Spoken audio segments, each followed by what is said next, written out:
Olá, para você que ainda não me conhece. O meu nome é Amanda Ruda e a presente pesquisa trata da escravidão e da família escrava nas propriedades beneditinas, mais especificamente no Engenho Goitá, localizado em Pernambuco, durante o recorte temporal de 1850 a 1871. Ela faz parte de um projeto maior que trata da escravidão, da liberdade e das redes de solidariedade presentes nas propriedades da Ordem de São Bento, que tinha, só aqui em Pernambuco, 3 engenhos e muitas fazendas. E o engenho Goitá vem sendo estudado desde 2018. Antes o foco era mais voltado para as hierarquias sociais, mas aí viu-se que era necessário ampliar o entendimento a respeito da escravidão e falar também das famílias escravizadas. Então, para isso, decidiu-se utilizar como metodologia a microhistória, que foi desenvolvida por Giovanni Levi e Carlos Ginzburg, e utiliza o nome como um fio condutor. A partir do nome, você consegue identificar mais as relações presentes naquela sociedade e descobrir um pouco sobre a dinâmica daquele período social. Então, isso foi feito a partir de documentos históricos, mais especificamente listas nominativas que mostravam os gastos, os ganhos e tudo que era utilizado no Engenho Goitá. E a partir daí se construiu um banco de dados. Nessas listas era possível encontrar os nomes dos escravizados, era possível encontrar um inventário onde eles apareciam com os seus vínculos familiares. E a partir daí decidimos que queríamos estudar o papel dessa família dentro de um engenho católico com uma administração tão peculiar. Aproximadamente 100 pessoas estavam escravizadas e eram envolvidas nesses laços. E havia muita troca entre uma propriedade beneditina e outra. Justamente por isso, houve a necessidade de aprofundar o entendimento desses laços. A Ordem de São Bento tem como preceito principal ora et labora, que significa orar e trabalhar, tradução do latim. E a partir daí, ela forma o seu caráter pautado na evolução espiritual por meio das orações, da redenção a São Bento, o Pater, e ao trabalho também, que, no caso do Engenho Goitá, era desempenhado pelos escravizados.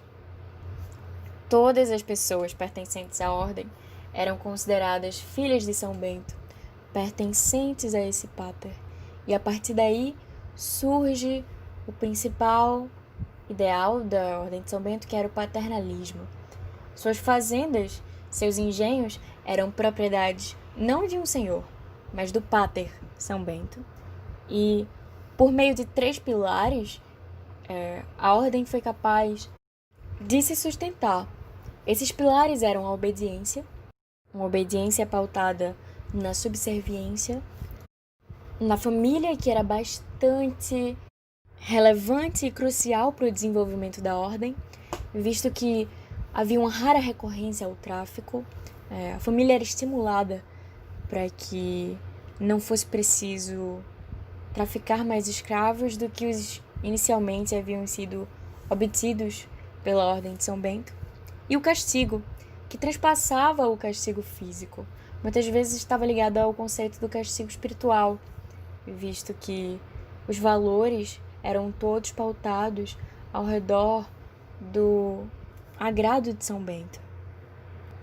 Como eu havia falado, a ordem raramente recorreu à escravidão, e muito disso se deve ao papel da mulher negra dentro do Engenho Goitá. A mulher servia como mão de obra, ela executava o trabalho, ela participava diretamente da dinâmica, né, da escravidão. Ela era o que definia a condição do escravizado. O filho de uma mulher livre com um escravo também era livre, mas o filho de um homem livre com uma escravizada pertencia ao engenho. E justamente por conta disso, a família era bastante valorizada no Engenho Goitá e na Ordem Beneditina. A partir dela, a partir dessas construções de vínculos entre os escravizados, haveria uma manutenção natural da escravaria e, por conta disso, alguns benefícios, por assim dizer, eram concedidos. Por exemplo, normalmente festas de casamento eram dadas às pessoas que se casavam e as mulheres que tinham 6 filhos conseguiam sua alforria. Depois esse número de filhos cai para 5, mas ainda assim era uma maneira de dar algo em troca por sua liberdade, sua manumissão. E é a partir daí que a gente entra com o conceito de resistência. Como entender as ações humanas? João José Reis diz que o que aparentava ser concessão senhorial resultava de barganhas cheias de malícia de ambas as partes. Se os barões concedem, é para melhor controlar. Onde os escravos pedem e aceitam, é para melhor viver. Algo mais que o mero sobreviver. Então, é possível compreender o desenvolvimento da família como uma forma de resistência, como uma tentativa de conseguir a liberdade. É possível compreender todas essas ações que pareciam inicialmente beneficiar apenas uma das partes como uma forma de resistir à situação da escravidão. Reis diz ainda que onde houve escravidão, houve resistência. Ninguém submetido a uma condição desumana tem a intenção de permanecer nela. E a partir daí que se formulam dúvidas e mais dúvidas a respeito das ações feitas por essas pessoas para que elas possam resistir e existir. Então, a partir do entendimento das suas trajetórias, a gente pretende compreender melhor o que ocorria na época, quais eram essas maneiras de resistir, como funcionava a relação entre os escravizados e os senhores.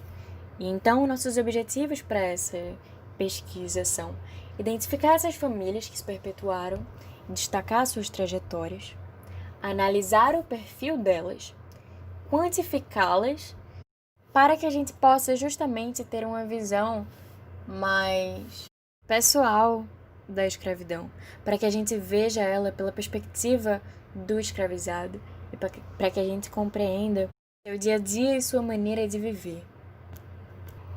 Os resultados esperados são um quadro geral dessa população escrava do Engenho Goitá, o perfil de todas as pessoas envolvidas nessas redes, seus vínculos parentais, seus vínculos sanguíneos e suas relações.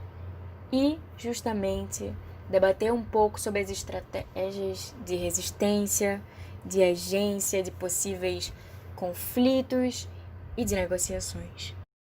O meu muito obrigada a você que assistiu até aqui e esperamos que possamos, daqui a um ano, estar apresentando esses resultados com discussões bastante relevantes.